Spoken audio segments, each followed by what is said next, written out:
ரொம்ப சந்தோஷமா இருக்கு. எல்லா படமும் கஷ்டப்பட்டு தான் பண்ணுவாங்க, எல்லா படமும் இன்ஸ்பயர் தான் பண்ணுவாங்க. நீங்க ரசிகர்களுக்காக ஒரு படம் பண்ணணும்னு நினைச்சு ஆசைப்பட்டு யோசிச்சு ரூம் போட்டு யோசிச்சு மீண்டும் ரூம் போட்டு யோசிச்சு அப்புறம் லொகேஷன் யோசிச்சு இந்த கிளைமேக்ஸே வந்து அந்த படம் முடிக்கிற வரைக்கும் யோசிச்சு எப்படி கிளைமேக்ஸ் மதுரை வீரன் தானா?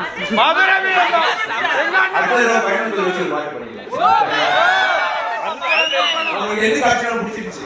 எல்லா காட்சியும் இந்த காட்சி பிடிச்சிருச்சா? அப்புறம் இந்த காட்சி முக்கியமான ஒரு ஷாட் சொன்னீங்களே, நீங்க சொன்னீங்களா அது வரைக்கும் ஒரு ஷாட் நிறைய பேருக்கு தெரியாது, அவ்வளவு அழகா எடுத்திருக்காரு. அதுதான் அதே கெட்டப்ல வந்திருக்கலாம். இப்ப வேஷ்டி கட்டி விழுந்திருந்தா என்ன ஆயிருக்கு? முன்னாடி எனக்கு தெரிஞ்சிச்சு வேண்டாம் என்ன கண்ணா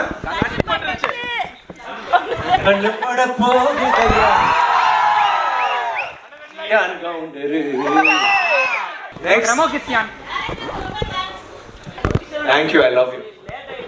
நான் எவ்வளவு அக்கறையா ஹெல்மெட் போட்டீங்களா, தலைக்கு என்ன ஆச்சுன்னா இதயத்துக்கு என்ன ஆச்சு, நீங்க உஷார் அக்கா தானே சொன்னீங்க.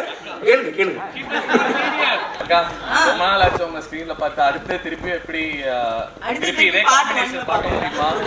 இழுப்ப பார்க்கணும்னா ஃபர்ஸ்ட் பார்ட் வரும், அது வரும் அப்ப பாருங்க. வெங்கட் என்னாச்சுன்னு பார்க்க மூணாவது பார்ட் வரும், அப்ப பார்க்கலாம். இதயத்தில் இருக்காரு. இந்த படம் வெற்றி அடைஞ்சதுல அவங்க எல்லாருமே ரொம்ப சந்தோஷம். தேங்க்யூ டார்லிங்ஸ், உங்க எல்லாரும் நான் ரொம்ப நேசிக்கிறேன். ரொம்ப நன்றி. மீண்டும் சந்திப்போம். அடுத்த ஷோ டைம் ஆயிடுச்சு. Okay, I love you all. மிக்க நன்றி. Love you all.